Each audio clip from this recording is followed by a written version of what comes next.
Hello, everyone. I hope you're all back and ready for our second session of the evening. Whereas the previous talk might have been a bit sensitive and emotional, of course, there's also space tonight for more uplifting material, while both are equally important, of course. Our next speaker is Dr. Róisín Loughran. Maybe I still pronounce it wrong. I have to ask always with Irish names, so please do correct me later if it is.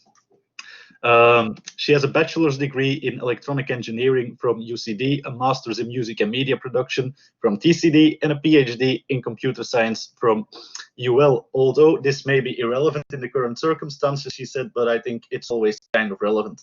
After attending her first Irish Discworld Convention in 2011, she volunteered to join the organizing committee, and she undertook the role of merchandise officer in 2013, 15, and 17, and apparently did such a good job that they put her in charge for 2021. She's still not sure who they are, but she would like a strong word with them at some point. So tonight she'll be talking to us about the Irish Discworld Conventions. Thank you. Great. Thank you very much, Jan. Okay. Great. Okay. Thank you very much. Sorry, just hard to see what's going on. Perfect. So, thank you, James. Thank you, everyone, to the Pratchett Project for having me here this evening. I'm very excited to be part of what it seems to be an amazing event, and it's wonderful to be part of Culture Night as well, which is happening all around the country at the moment. So yeah, my name is Róisín Loughran, which is close enough, trust me, and I am the co-chair of the Irish Discworld Convention for 2021. I'm one of 3 co-chairs along with Deirdre and Sarah, and we are chairing convention which will happen from the 8th to the 11th of October 2021 at the Cork International Hotel. And yes, my talk is going to be much more lighthearted this evening, so we can sit back and relax, definitely. There'll be no more onion fairies while I'm chatting. So what I wanted to put to you today is why Discworld conventions are fun for everybody around the morals of Pratchett. So in a sense, what I'm going to look at is what are the conventions, why should you go to a convention, what can you expect in a convention, and why everybody here needs to sign up straight away, basically. So in a nutshell, what the conventions do is it's a little bit of bringing the magic of Discworld into Round World. So the convention started off in the UK. If we can look back to how it all started, I believe in 1996 was the first one, and they've been happening approximately every 2 years since.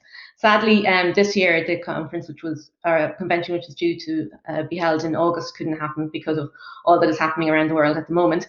But it is already rescheduled for 2022, and we're already looking very much excited for that. So as the conventions grew in popularity over the years, people in other countries decided to get on board as well. So now they're actually regularly occurring in Holland, Germany, South Africa, Australia, North America, Wales is a new one this year, and Ireland. And traditionally what happens is when the international conferences are happening in the even years, the smaller conferences sometimes happen in the odd years. So basically any year that's happening, you're guaranteed that there's a Discworld convention happening somewhere. Róisín, sorry to interrupt there. Yeah. Okay, yeah, the public, we all lost your presentation. Now it seems to be back just now. Oh. But we are seeing the first slide, is that correct? Now oh. Okay. No, it's flying on now. Okay, now it's going back. Okay, yeah, that's kind of where I was. Sorry, I think maybe the slides are lagging a bit. Okay, now it's fine though. Thank you. Okay. Okay, I'll just keep going and hopefully all will work out. This is odd, actually. Okay, so. Hi, Róisín. Sorry, it seems like your bit rate is not high enough, so I'm actually sharing the slides for you. So if you just tell me when you want to advance, then I'll click forward for you. Perfect, absolutely. Yeah, if you have that, that's great. So yeah, so I was just giving an overview there of the different events that happen. There's a wonderful little village called Somerset down in Wincanton, if anyone has been down there. There's a fabulous shop called the Discworld Emporium, which I'll mention again later on. So they have some less formal events happening, and there's fan meetups held regularly throughout the year. So yeah, if you just want to bring that on, thank you. I've practiced. Sorry, I've made this all clickable, so just I'll just keep on talking. It's okay. So basically, what is the Irish Discworld Convention? I can get into the nitty gritty later on, but in essence, what you're looking at is a 4-day event held from kicking off about noon on Friday, going to evening time on Monday. And it's a highly immersive celebration of the works of Sir Terry Pratchett. It's a celebration from start to end. And just to give you an idea, like some people think, oh, is it a 9 to 5? Can you dip in and out? And you can dip in and out if you want to. But generally what happens is people turn up on the Friday morning and possibly don't leave the hotel at all until the following Tuesday. It's that much fun. We timetable events from about 10 o'clock in the morning right up into the very, very late evening. Sometimes discos go on past midnight even, and we have late night shows and everything. So it really is one of those kind of weekends where you just turn up and you just fall into the world of Pratchett, and it was brilliant. So secondly, it's run by fans for fans, so it's completely volunteer led. We started with the committee. So the committee formed pretty much after the previous convention and does a lot of the background work. It's quite a small group of people. And then as we approach the event itself, we expand the committee into ACCON staff who help us in the madness and the run up to it, and at the con itself, they run a lot of events. In addition to that, then, last but by no means least are the gophers. So gophers are attendees who just want to help out for the odd session, and they sign up and they do lots and lots of stuff, and they're absolutely brilliant help. I think I have another point there. Yeah, very important. We are a non-profit event. We always have 3 nominated charities, one of which is always the Alzheimer's Society of Ireland, and the other 2 are generally charities that are to our own hearts. We haven't just announced next year's one just yet. I think, yeah, size-wise. So sometimes people think of convention, you think of these massive big things in convention centres with thousands and thousands of people. We're not that. We're also not a tiny little event with only 30 people over a space of an afternoon. So where we are, we like to consider ourselves a big little con. So it's about 300 people is the max of what we have at the moment. I think the first one started with about 100 people. It's gone up to a maximum of 300 at this point. Okay, so this is going to be flicking through a lot of we're going to start the pictures now. It's going to be fun. So the Irish Discworld Convention then started in Ennistimon in 2009 by Nicola, Mary Ellen and Sheila, aka the Mad Irish Girls. I think if you click on that lovely picture there that Nicola sent me that's the 3 girls with the man himself back in 2009, which was a wonderful event. So if you move on there, so they ran the event from 2009, 2011, 2013. And the closing of the event in 2013 saw the torch pass to Captain Shivers and probably Rachel. If you click there, we've got a picture of, that's the torch being passed. And Shivers and Rachel, if you just click one, that's it, perfect. They brought the convention to Cork for the first time in 2015, and we stayed there in 2015, 2017, and 2019. So after 2019, let's say you're considering giving this a go, what can you expect? Games. Games are huge in the Irish Discworld Convention, and you can click through about 4 here. I've got lots of pictures. So games can be really formally organised with chairs and games mistress. They can be just these fancy things that just turn up out of the blue.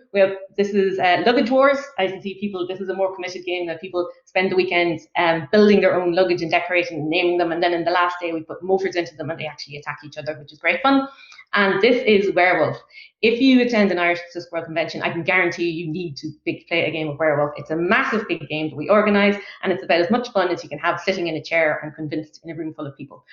It's very, very good. Talks will be the next thing. So talks, in a sense, I'm talking about, I suppose since we lost Terry in 2015, some people might think, well, who are you going to listen to? Who would your guest be? Who are you interviewing? And the truth is there's a wealth of really, really amazing people out there who can tell you so much about Terry's life, what it's like to work with him. My first picture shows the fabulous Bernard and Isabel from the Discworld Emporium, which I mentioned earlier on. And Bernard worked with Terry through Clarecraft years and years ago, and has so many amazing stories. He's a true gentleman, although he won't admit it.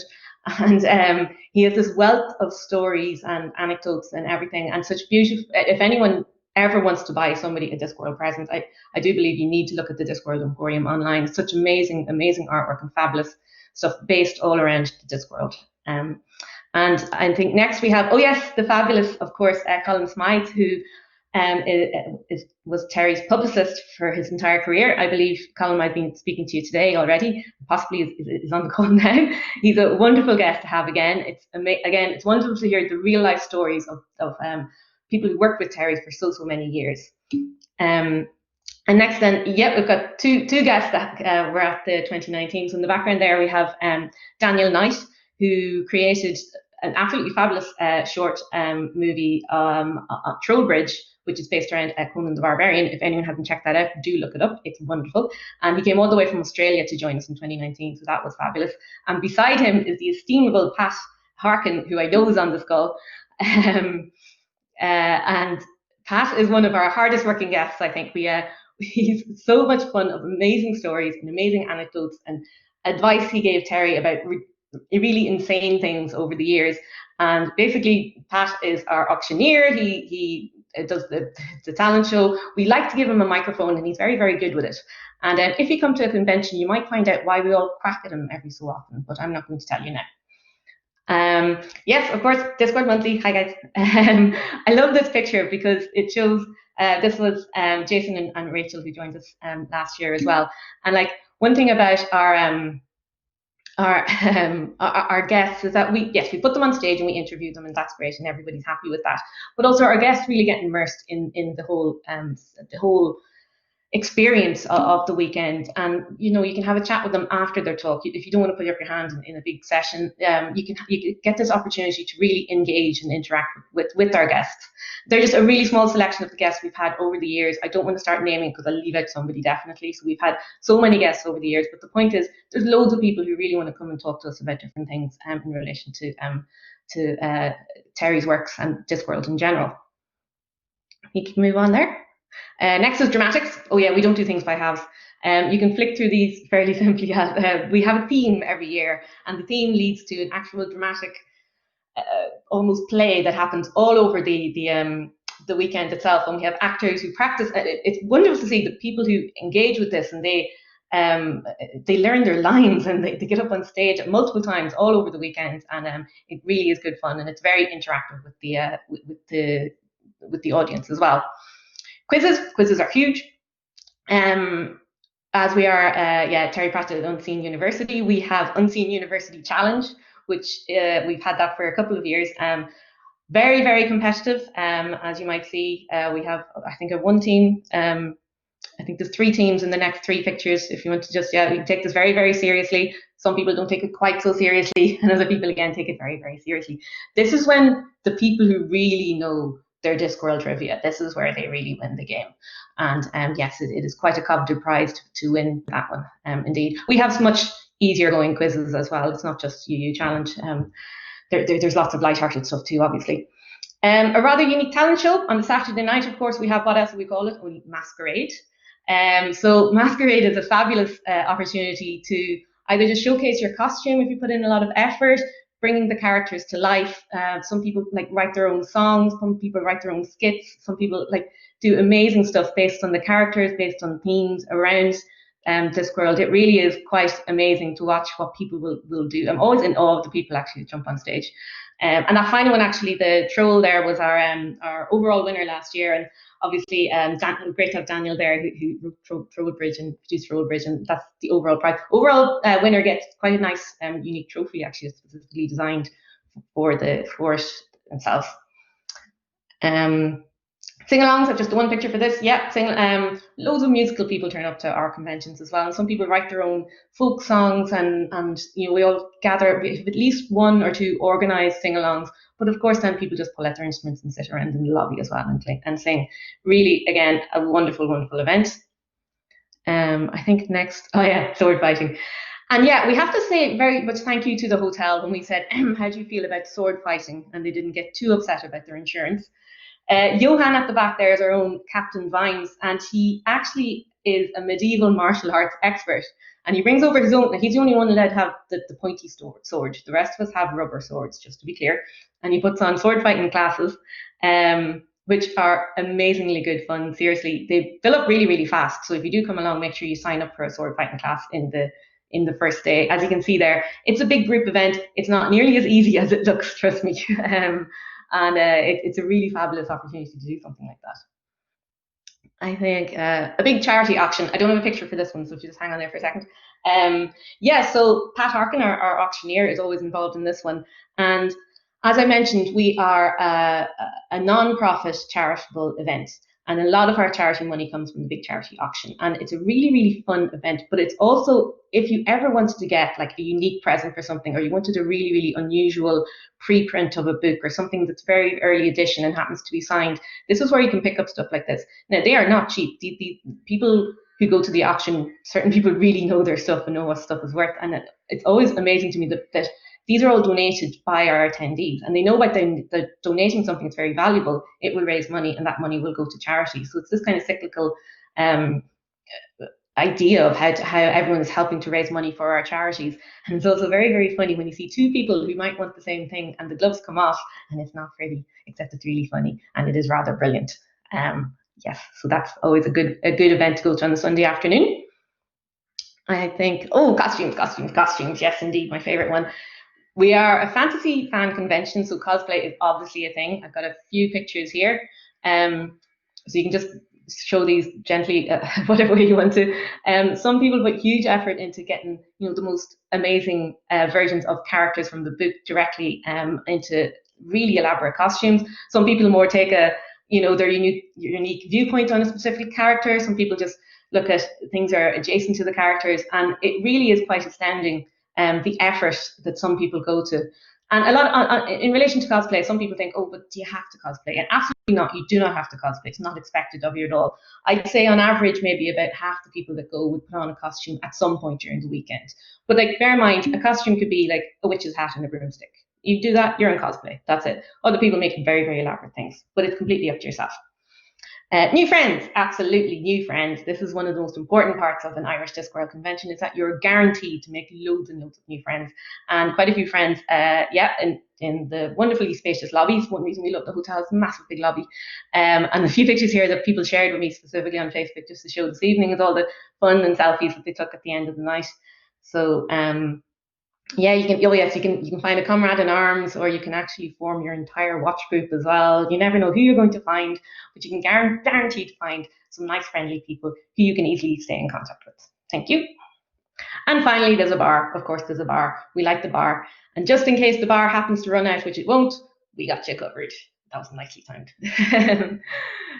So that's what you can expect when you actually go along. So the next thing is, why not go to a con? Okay, so this is something I've been trying to think about, because I know there are lots of people who read books and say, yeah, I love the Terry Pratchett books, but no, I don't want to go to a convention. And I'm just like, why? Yeah, first one, it's for geeks. Okay, now this is just a silly thing to say, because at this stage, geek fandom is mainstream. The geek, that's just not what they're saying. I have a funny feeling when people say stuff like that is for geeks or it's for nerds, what they mean is it's a bit weird, or they think people that go are going to be weird. And I'm sitting there going, I literally organized the thing, you're just calling me weird. They say, oh no, you're not weird. I'm like, so you think other people that go are weird? I just, I don't really understand it. But one thing I'll say, people can go to cons. The only reason for going to a convention or Discworld convention is that you like Terry Pratchett books, you like Discworld books. And yes, if your silly side happens to come out during the weekend, that's perfectly acceptable. As a great man says, we're all a bunch of loonies. But that's absolutely fine. But it doesn't mean that we're all like terribly geeky or terribly weird or little oddballs, okay? We might act that way for one weekend. It's a good opportunity to let your little weird side out, to be honest. And a really good opportunity to wear a corset on Friday for absolutely no reason. So second reason, it's only for Uber fans. This one I kind of understand. Some people seem to think that you have to have read absolutely all books in order to remotely fit in. And that's simply not true. We don't have you must have read X amount of books before you can enter this convention. Not at all. Some people have read them all 3 times. Some people have read all the companion books. Some people have read half the books. Some people are telling you they're looking forward to reading the next ones. You're really jealous of those people that haven't quite read them all yet. You're like, oh, there's something in store there. And some people don't want to come on their own, so they bring a partner or a relative who's never read any. And then we all sit around them and try and convince them what's the first book they should read. So absolutely not just for Uber fans. I think the next one is, I won't know anyone. Yeah, I won't know anyone. This is very common. I mean, I can understand this. If you haven't gone before, first thing, I won't know anyone. And you think that might be scary to go into a room with 300 people that probably know each other. The truth is, we're one of the friendliest environments I've ever known in my entire life. We love meeting new people. There's so many ways to engage with new people, because you don't need to have a big, huge conversation. You can just start playing a game with somebody. You can just literally say, "Did you see that session this morning?" Like, people are very, very warm. If you got like your lanyard on, they know you're part of the family. They will talk to you straight away. It's really, really easy to make new friends. My next point was, I don't know anyone and I'm really shy. And I wanted to make this very specific because, people who are either very introverted or very shy, and there is a difference, can find it extra hard to go into an environment like this. So I really, really want to emphasize just how much we want this to be an engaging, enveloping, safe and warm environment for new people. As a committee, we're actually very conscious that, now that there's been so many iterations of the convention, that people do know each other quite well. So it's even, it technically could be harder for new people to come in. So we've actually got a few tricks up our sleeve for that one. So we're working on ideas that will actually make it even easier for new people who might not be very comfortable talking to somebody new, how you can get involved. Also, gophering is a really good point if you're going to do that. Yeah, the other one, I'm too old / young / mobility impaired, or any other physical reason why you think you can't attend. There's no such thing as a typical attendee. There really isn't. We have babies, we have teenagers, and we have people well into their retirement. Many, many people. It's not just one or two people into their retirement that are turning up to this. Like me, we have a massive range of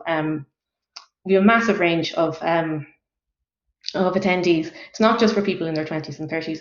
We're also very, very conscious of physical impairments, of people with physical disabilities. So one of the reasons we love the hotel so much is that they actually have quite a good selection of assistance rooms, and that the hotel is easy to get around in a chair.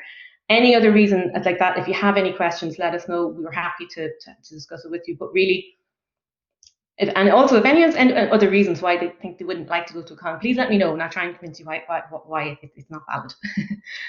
And I think next is how I should act. Yeah, so let's say, okay, at this point, yeah, I'm really happy I want to go. I know I can go. How should you act?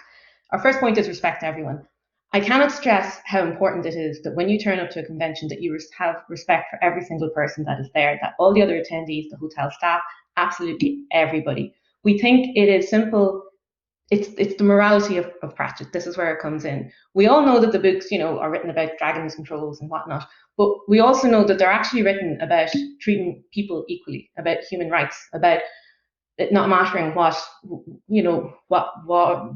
species you are, what race you are, what your gender identity is. It's not about that. You absolutely must bring the morality and the ethics of Pratchett with you when you come into a Discworld convention.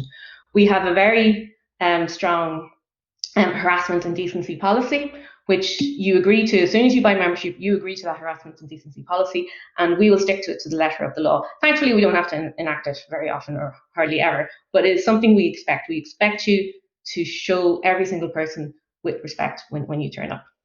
I think the second one is be nice. Yeah, it's quite simple. Be nice, say nice things, think nice things, do nice things, be nice to everybody. The next one is be friendly. Yep. So again, be friendly, be open, be friendly to the nice. If you see somebody that seems to be sitting on their own, go over and say hello. They're willing to chat to you. You're willing to chat to them. You both beat Pratchett. It's a good icebreaker. Next is donate lots of money to very worthy charities. We're very aware that people with varying degrees of wealth and sustenance turn up to the conventions. We have many students that come along on a shoestring budget, and for them we do insist that we have a deal with the hotel. Actually, we negotiate a very good room rate first of all, and then we also have a deal that the hotel offers budgeted meals during the day, specifically for us if you want to do that, and also we have a concessionary rate on membership as well. But we also have people who turn up and they want to buy top shelf whiskey, and will buy lots and lots of things in the auction, and we love everybody. It doesn't matter. Have a beer. It's always a good thing to do. Also, necessarily, my next one would be buy a stranger a beer, because it's a really good way to get to know somebody and buy them a beer. And finally, I would say, buy a committee a beer, because we're always thirsty. So that's most of what I really wanted to say today. I think one thing I was kind of hoping is that we might have our website for 2021 live. Trust me, our committee is working extremely hard on this. We have a very talented artist joining us this year, an equally talented and very detail-oriented design person. We've our webmasters and another webmaster who are working in this round the clock. And we're just not quite there yet, so we just didn't want to share it when we weren't 100% happy with it.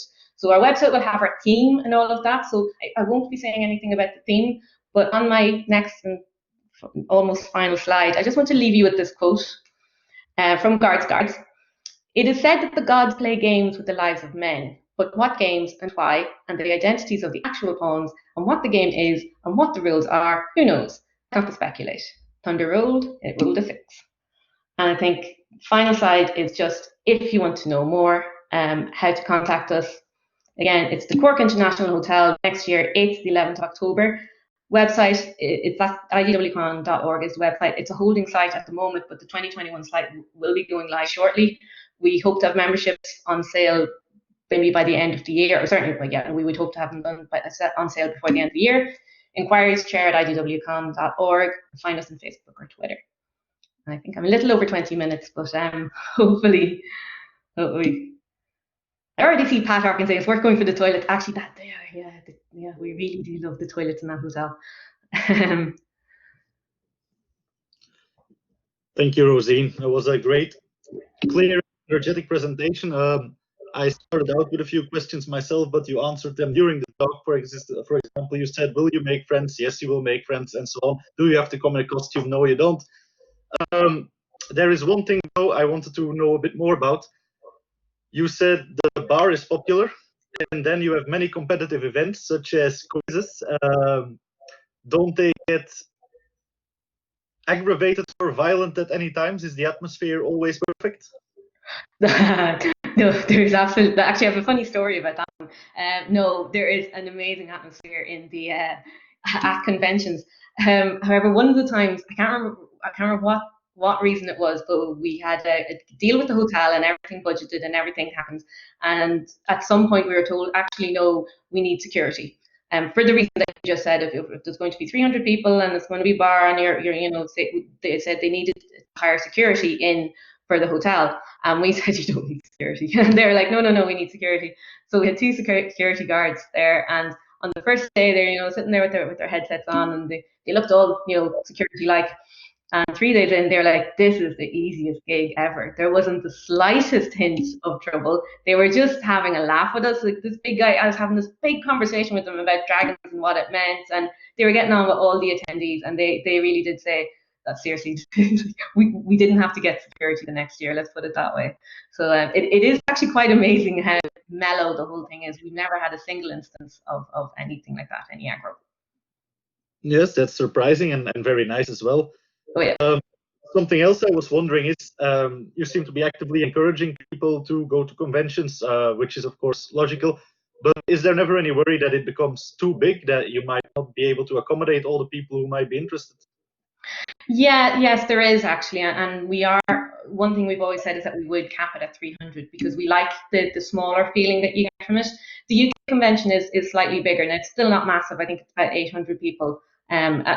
Don't quote me on that, but that's the kind of range you're looking at, and it sells out very, very fast. And they like literally within minutes because it's so popular. So, and I know the committee made huge strides this year. They actually put the memberships on sale like in 2 different phases to try and give everyone equal opportunity, because you don't want to disappoint anyone. We want you're kind of, it's a double-edged sword really. You want everybody to come, but you want everybody who wants to come to be able to come. You don't want anybody to be disappointed. So, we know.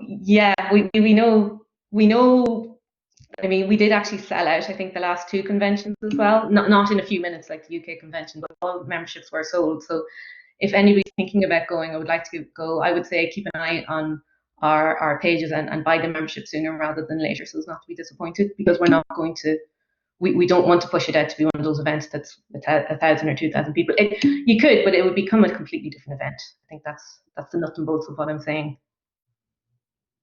Okay, we have some people in the chat saying that they went to the Irish conference a few years ago and it was a brilliant event, so that's good to hear, of course. And there's also a question from James. He wants to know how many people then are we talking about at one convention? Oh, sorry, 300 is our maximum. We will only sell 300 memberships, and that includes committee and guests and everything. So that it's an easy limit to put in it, because the main hall of the hotel, that's about as many as we can fit in at a max. So that's the maximum we will sell. I was also wondering something about the Mm-hmm. costumes. How do people know exactly what to wear? The sky's the limit. Come again? The sky's the limit. Sorry, what do you mean? Like, you say you want to dress up as a certain character. How big is the space of interpretation, or do you go to a shop and buy this particular outfit and that's it? Most people make some part of their outfit, definitely, or at least combine other parts of different outfits and put it together. Like, you can see, I mean, it doesn't matter whichever you want to do. If you want to go and buy an outfit online, that's a troll outfit, and wear that, that's absolutely fine. I shouldn't say it's fine, it's wonderful. I mean, it doesn't matter what you wear. Costumes are always appreciated, no matter how much effort went into them. Obviously, you see some that are really elaborate, and people have amazing sewing skills and amazing creativity, and they can come up with these amazing fabrications of what you've only read in books. So there's this wonderful idea of, like, people imagining characters and then actually putting their own costume on, and really it's breathtaking sometimes to see what people come up with. And like, some of them aren't the most comfortable thing in the world either. You can see some of them are quite heavy, and some of them involve masks, and you know, so it takes some dedication to wear that for a few hours a day. So it's a really amazing thing. Okay. Thank you. That makes sense. Yeah. There's also comments about chocolate in the chat for people praising it. And then there is a related question about food. Do you ever get to eat some of the recipes from Nanny Ogg's recipe book? Well, we're not allowed to use the kitchen in the hotel, so we've never tried to actually cook anything. I do have a copy of the book, so I'm not sure what we have tried. There's always the temptation to try a bit of scumble, but haven't actually made anything like that in the hotel. Generally, the hotel provides the food, so I'd have to say no to that. But we do provide quite a lot of chocolate. We've a wonderful, there's a Cork chocolatier, and the name of it's, oh my God, I can't believe I could have forgotten their name. I haven't prepared for that. But we get bars of chocolate from them, and they give us lovely Discworld. They actually make their own covers. We designed the covers for the wrappers for the chocolate bars. So we have Discworld chocolate themes to the event as well. O'Connell's chocolate down in Cork. And I was a bit of an amateur chocolatier myself, so I used to make chocolates as well and put little names in them, just hand them out. People just hand you chocolate. I mean, it's a really good way to get people to like you. Yeah, it surely is. Maybe also some question about being an organizer at such events. Is that typically like a lifetime engagement, or you do it for a few years and then you go do something else? I think actually that's why I was saying it seems to be traditionally at the moment, and also tradition, it seems to be 3 cons and then the chair step down. That's the way it has been. Because they're every 2 years, and I think what happens is people. So you're doing every 2 years, you're looking at 6 years of your life organising 3 cons, and a lot can change in your life, and you mightn't just have the time to put into it. So I'm not saying we'll step down after 3. I'm not saying we'll do the second one, to be honest. But it is a huge time commitment, definitely. Now, we love doing it, but sometimes in your life you don't always have time to do that, and sometimes you do. So it really depends on the individual. Normally there's a bit of change over. Some people in the committee have been there for a long, long time, but certainly as chairs, they tend to step down after 1 or 2, or 2 or 3. Okay, yeah, that's good information. Thank you. There's also voiced some concerns about accessibility in the chat. So I think you mentioned it. You said normally it's for everyone, mobility isn't really a problem, but might it be that there's still things that can go better there than they currently do? We're always looking to improve, to be honest. And it was one of the things. It was one of our really, really important points when we were looking for a hotel this year, because actually one of our chairs is in a chair. We sometimes call ourselves the quad chair because we have 3 chairs and one's in a chair. Sarah uses the chair. So when we were around different hotels in Cork and we were contacting hotels, one of our big questions was, how many accessible rooms do you have? And we were kind of shocked at how bad some of the numbers were, to be honest. So that's a big reason we went back to Cork. What we also do as well, I should have mentioned when I was talking about that, is we have what's called a green dots policy. That means that regardless if you're in a chair or if you have any other reason why you might be uncomfortable standing in a queue sometimes some of the bigger events you might end up in a queue for a little while, and that can be uncomfortable for many people. And so our green dots policy covers as well what we call invisible illnesses. So if you feel like you would help with the green dot, and the green dot just means that you don't have to stand in the queue, you might get to the front of the queue, you might get into an event a little bit before. So it could be you could suffer from chronic fatigue or severe anxiety with queues or something like that. No one will ask you what it is. Basically, when you register, you could just say, oh, I think I'd like a green dot. And we say, that's fine, you have a green dot. No questions asked. We don't care. We don't need to know. It's an invisible illness. You think you'd benefit from a green dot, you have that green dot, and that's fine. And hopefully that will help make the convention a little bit more comfortable for you. We're also very, very conscious of food allergies as well. And we try our best to work with the hotel on that one. We do our best on that one, and we do emphasize it very, very strongly with the hotel, just how important food allergies actually are. But I mean, if anyone has any suggestions, absolutely send them on, because we're always trying to outdo ourselves, you know. Okay, that's all very considerate. Also, I think I saw you smile a couple of times while looking at the chat. It was when I said tradition in the front of people, tradition, because that's oddly enough a tradition that we do. And I'm not going to explain it either. You need to come along and see how much fun that is. You're not going to explain it, no? No, when anyone says tradition, everyone has to go tradition all at once. And we do it en masse, and we see 300 people in a room doing that. That's actually quite fun. Yeah. I wish we could put on the microphones right now for the people who are attending this session, that they could yell, but it's impossible. So sorry for that. And thanks for explaining. I didn't know what was going on. Yeah. Okay, Róisín, is there anything else you would like to mention? Honestly, I think I could say lots and lots of stuff, but I don't want to keep anyone on too long. I don't know if anyone has any questions. Please do send them on. Basically, I just can't explain how much fun this is and how much everyone who loves Pratchett should give it a go. If you've never gone before, just come down. There's lots of conventions around the world at the moment. But if you're Irish, actually, can I say one thing I wanted to mention? We do a post-con survey to see where people are coming from and how they found the convention, and get loads of feedback on going ahead. And we know that even though we're the Irish convention, a huge amount of our attendees come from overseas. We actually don't have not as many Irish attendees as we would kind of expect. And we don't have that many Irish people kind of on the committee either anymore. So if there's anyone in Ireland who's particularly, obviously we love our overseas visitors. Obviously, I'm not saying we don't want them to attend. What I'm saying is, if there's any Irish people who'd like to get involved a little bit, even in publicising the event or anything like that within Ireland, something we do is we create pre-con bookmarks, and we love the idea of getting them around to different shops around the country. We don't really have many people on the committee who live in different countries. I mean, I'm up in Dundalk, but I don't think we have anyone in Dublin at the moment, and don't have anyone in Galway. So if anyone just thinks, yeah, I would take a few bookmarks and throw them into my local bookshop, that would be a great help. We'd really appreciate that as well. Or if you're interested in getting involved, just throw us an email. We'd love to hear from you. Okay, that's great to know. I think you've made a really good case for the Irish Discworld Conventions right now. Thank you very much for sharing all this information. Thank you to the attendees as well for your questions and for engaging with this talk.